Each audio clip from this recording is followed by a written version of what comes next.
An 11-year-old boy in the United States risked his life to become an undercover police agent to avenge his mother. In the end, the boy personally sent the perpetrator to jail. It is so sad that after the incident, this young boy could not find happiness because the person he sent to prison was none other than his biological father. In this case, the miraculous boy is named Collier Landry, who was just 11 years old when the crime occurred. He had always been very polite and intelligent since childhood. Collier's mother, Noreen Boyle, was a former model who later became a full-time mother. She was kind, beautiful, and good-hearted, always putting the feelings of others first. Collier's father, John Boyle, was a renowned doctor known everywhere.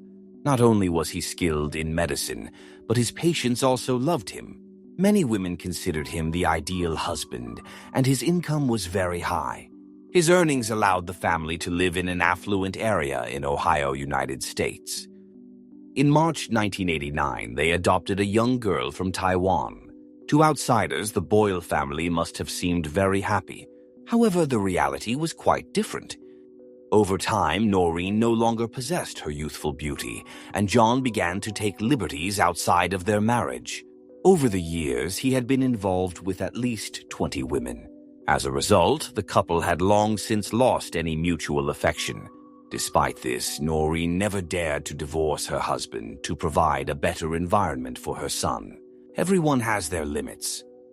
On June 16, 1989, John increasingly disregarded his wife's feelings and even brought his mistress directly into their home. He openly introduced his mistress to his son, saying that this lady was named Sherry and that they could get to know each other better in the future. Immediately after, right in front of his son, he kissed his mistress, Sherry. Although Collier was still young, he was mature and immediately understood what was happening. That night, the boy found his mother and said with a severe expression that he thought his father had a new girlfriend. When Noreen heard her son's accusation, she sighed and finally decided to end this marriage, which existed only in name. After all these years of silently enduring, it had all been for the sake of providing her son with an excellent environment to grow up in. But now that her son knew the family was falling apart, there was no need to continue pretending. Therefore, on November 17, 1989, she formally filed for divorce from her husband. Interestingly, John, who had previously been indifferent to his wife, suddenly changed at that moment. He claimed that as long as Noreen did not divorce him, he would never be unfaithful again. To prove his remorse, he even suggested that the family could move to another city in the future to stay away from temptation. He did not say this merely to deceive her. In fact, he had purchased a large house in Elyria City and planned to open a clinic nearby. When his wife saw his determination, she softened and decided to give him another chance. What she did not know was that the house in Elyria had been bought by Sherry, John's mistress, just days earlier. He had deceived his wife to buy more time and carry out his wicked plan. On December 31st, 1989, at 3:18 a.m., with the night calm, everyone was fast asleep. At that moment, Collier, just 11 years old, suddenly heard a blood-curdling scream coming from his mother's room next door. As the boy was about to see what was happening, he heard footsteps outside his door, going back and forth. But with a child's mind, Collier instinctively thought that if there was no lousy person outside the door, it must be some monster. Too frightened, he hid under the blanket and dared not come out. It wasn't until the following morning, when it was fully light outside, that Collier went to his mother's room to check. He discovered his mother was not in her bed, so he immediately asked his father where she had gone. At that moment, his father was unusually kind, telling the boy that his mother had gone on vacation and would be back soon. Usually, children believe their parents' words without question. But Collier firmly believed his mother would never leave him and his sister without a word. He didn't believe his father's story at all, but decided not to show his disbelief or argue with him. However, he kept this matter in mind. The following day, when his father was not home, the boy took his mother's address book, grabbed the cordless phone, and went into the bathroom. He started calling each of his mother's friends listed in the address book to ask if they knew where she was. Despite calling everyone in the address book, no one knew where his mother had gone. A woman named Sherry Bowden realized that something was wrong. Having known Noreen for many years, she was sure her friend would never abandon her children. So, on January 1st, 1990, New Year's Day, she decided to call the police. Moreover, she handled the situation very wisely. Throughout her report, Sherry never mentioned Collier's name. She only said that she had an appointment with Noreen, who never showed up, which led her to report the incident. Since there was a report, the Mansfield police immediately began investigating Noreen's disappearance. Detective David Messmore was assigned to the case, and his first stop was at the victim's house to gather information. When interviewed by the detectives, the victim's husband, John, stated that on the night of her disappearance, December 31st, they had a fight. Then someone came to pick her up, implying that she had left home voluntarily. Initially, Detective David found nothing unusual, as it wasn't uncommon for spouses to go after an argument. Furthermore, John had an excellent reputation in the community, so there was no immediate reason for suspicion. It would be no surprise that just as David was about to leave, Collier seized the opportunity of his father's distraction to run up to the detective and solemnly ask for help, finding out what had happened to his mother. According to the boy, his mother had never left him alone like this. Typically, children of Collier's age are not considered reliable witnesses, and the police often dismiss their statements. But this time, David felt that the boy's words should not be taken lightly. During his earlier questioning, he had noticed a lingering sadness on the boy's face and a hesitation, as if he had something to say. Sensing this, he decided to continue the investigation. However, when the detective tried to speak with Collier alone, the boy's father and grandmother intervened and forced David to leave. They argued that they were not the ones who reported Noreen's disappearance. They claimed they had no obligation to cooperate with the police. The more the Boyle family behaved this way, the more David felt something was amiss. So the next day, he secretly went to Collier's school to talk to him alone. After hearing the boy's account, he became even more convinced that there was more to the case than met the eye. First, the boy told Detective David that he had heard a scream on the night his mother disappeared. This led him to suspect that Noreen might have been in danger at that moment, or even had died, with the most likely suspect being her husband. The motive for the crime could stem from the victim's intention to divorce him. According to U.S. law at that time, if a marriage ended due to the husband's infidelity, he would be required to pay compensation to his wife. Collier revealed many secrets about his father. Although John appeared to be a gentleman in public and at home, he was like a tyrant, frequently smashing things when unhappy and using harsh words to insult his wife and children. He had never cared for his children, so the siblings spent 99% of their time with their mother. To the boy, his father was almost like a stranger, a source of endless fear. Given this information, it's not hard to conclude that if John and Noreen divorced, John would lose a significant amount of wealth and see his carefully constructed perfect image crumble. Therefore, the detective believed he had a solid motive to commit murder. David decided to pursue this line of investigation. Eventually, persistence paid off. A few days later, he found a significant lead. A neighbor living across the street from John's house reported that they had noticed something unusual on the morning of December 31st, the night Noreen disappeared. It turned out the neighbor had been suffering from insomnia and spent the entire night sitting by the window drinking. Therefore, they were absolutely sure that no car had passed by the victim's house that night. They hadn't even heard the sound of a car. This indicated that John's claim that someone had picked up his wife that night was likely a lie. Based on this evidence, Detective David immediately requested a search warrant to conduct a thorough search of the victim's house. Unfortunately, in the early 1990s, DNA technology was not advanced, and since this was Noreen's house, hair and fingerprints were not useful. Only substantial bloodstains on her body would serve as effective evidence. Despite searching the house inside and out multiple times, the police found nothing. But that was not enough to deter Detective David from continuing the investigation. During the following period, he began interviewing everyone who knew John, hoping to uncover some leads. Just then, his superior intervened, explicitly ordering him to stop the investigation. However, by this point, he was increasingly convinced that John was involved in the victim's disappearance. He seemed to be a complete hypocrite, a selfish and morally corrupt person. He had even committed indecent acts against several of his uncle's daughters, which he later covered up with money. Unable to stand by idly, David was frustrated that he could no longer conduct an official investigation. Desperate, he recontacted Collier, now 11 years old, and made a request that he felt was even excessive. He asked the boy to be his undercover agent and help him find evidence of his father's crimes. Initially, he had little hope for this plan. After all, despite John's many flaws, he was still Collier's biological father. David never expected that when he made this excessive request, the boy would accept it without hesitation. Collier had repeatedly publicly stated that his mother, Noreen, was the kindest and most beautiful woman he had ever known. From the day he was born, his mother had meticulously cared for him, demonstrating the deep bond between mother and son.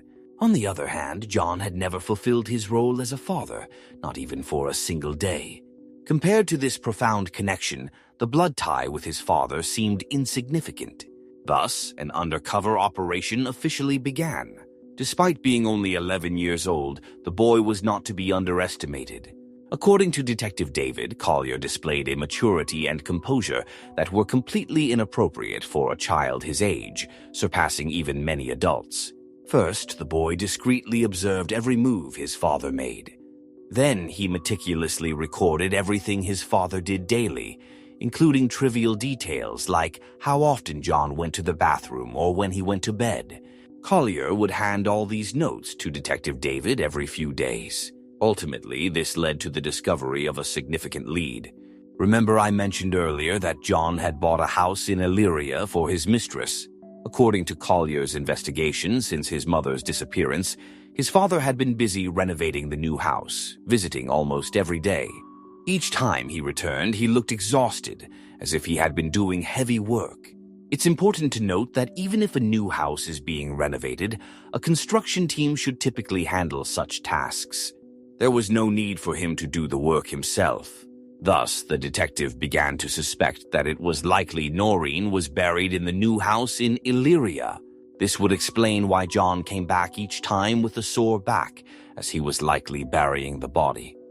With this line of thought, Detective David immediately launched a targeted investigation.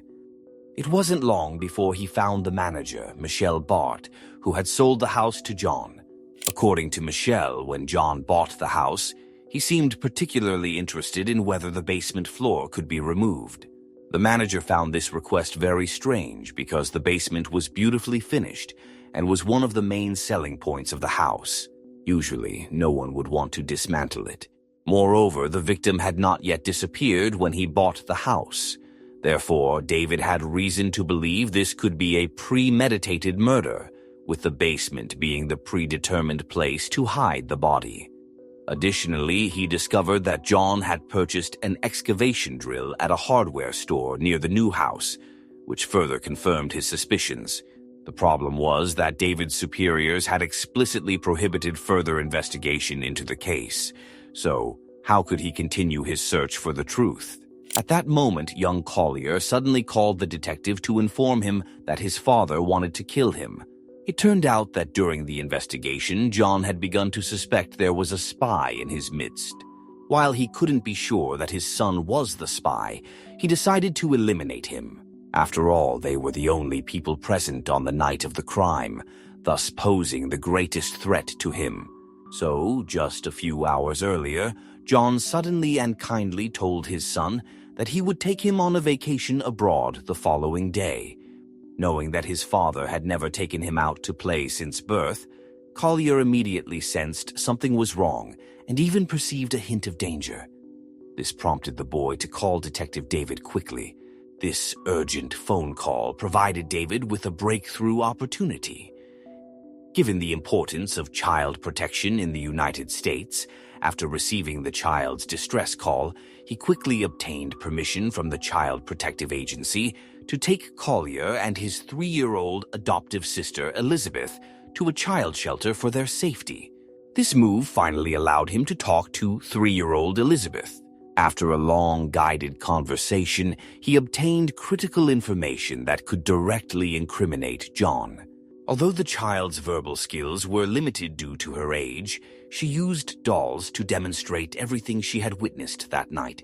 The girl indicated that on the night her mother disappeared, she saw her father placing her mother on the floor, wrapping her in a sheet, and putting her in the closet. This suggested that Noreen was already dead at that time and had not run away as her husband claimed. Armed with this crucial piece of evidence, David secured another search warrant and led a team to search John's new residence. After 3 hours of digging in the basement, they discovered a female body. The forensic examination revealed that the victim had been struck in the head at least twice and had multiple injuries on her body. The cause of death was determined to be asphyxiation, and the body had been mutilated post-mortem. Fortunately, based on the condition of the body and the clothing, the police were able to confirm that the deceased was likely the missing Noreen. John was arrested on the spot and taken into custody. When Collier learned of his mother's death, he immediately burst into tears. When David went to see him, the boy did not continue to mourn. His eyes were swollen, and he calmly asked the detective if his mother had died peacefully. At that moment, the child's face was filled with anticipation, as if this had become his final wish, leaving David speechless for a long time. After much consideration, he nodded, choosing to use a compassionate lie to conceal the true circumstances of Noreen's death. On June 4th, 1990, John's trial for the murder of his wife officially began. That day, major media outlets flocked to the courtroom, and the trial proceedings were even broadcast live. Initially, law enforcement officials did not want Collier to testify against his biological father, fearing it would leave him with childhood trauma. Since John refused to confess and the DNA technology at the time was not advanced enough to prove the identity of the mutilated remains, as Noreen scientifically, this allowed him to argue his case. Reluctantly, the authorities had to allow Collier to testify. Initially, John wanted to challenge his son's testimony, citing his young age. However, when Collier took the stand, he quickly captivated everyone. With maturity, calmness, and eloquence far beyond his years, the boy detailed his mother's years of suffering, his father's brutality, and everything he heard on the night of the incident to the jury. Finally, on June 29, 1990, the jury unanimously convicted John of Noreen's murder. He was sentenced to life in prison. However, afterward, Collier was treated as a traitor by his father's family, and no one was willing to accept the boy. Therefore, without hesitation, David chose to adopt him and provide a loving home. It would truly be a blessing for David to have such an intelligent and sensible child as Collier. More importantly, the boy greatly admired this upright detective. In theory, this should have been a happy ending for everyone involved. Due to John's persistent appeals, the case did not reach a complete conclusion. David, being the detective who apprehended the perpetrator, faced conflicts of interest in his adoption application, which the court used as grounds to reject. The only way to resolve the problem was for John to withdraw his appeals. Unfortunately, upon learning of this, he refused to back down and intensified his efforts, despite knowing the slim chances of success. He aimed to prevent his son from living comfortably, revealing the darkness within him. Eventually, when Collier turned 13, he had to be adopted by a family of 3 led by George Ziegler. However, the boy's first words upon entering their home were, "Take me back so I can go to Uncle David's house." This clearly expressed his displeasure with his new surroundings. Nevertheless, the Ziegler family became exceptional foster parents, providing Collier with outstanding emotional and physical care. Gradually, Collier warmed to the Ziegler family and officially became a part of their household. Despite having a stable home, he could never find peace in his heart. Consequently, he wrote a letter to his incarcerated father, expressing forgiveness and love, and hoping for reconciliation upon his release.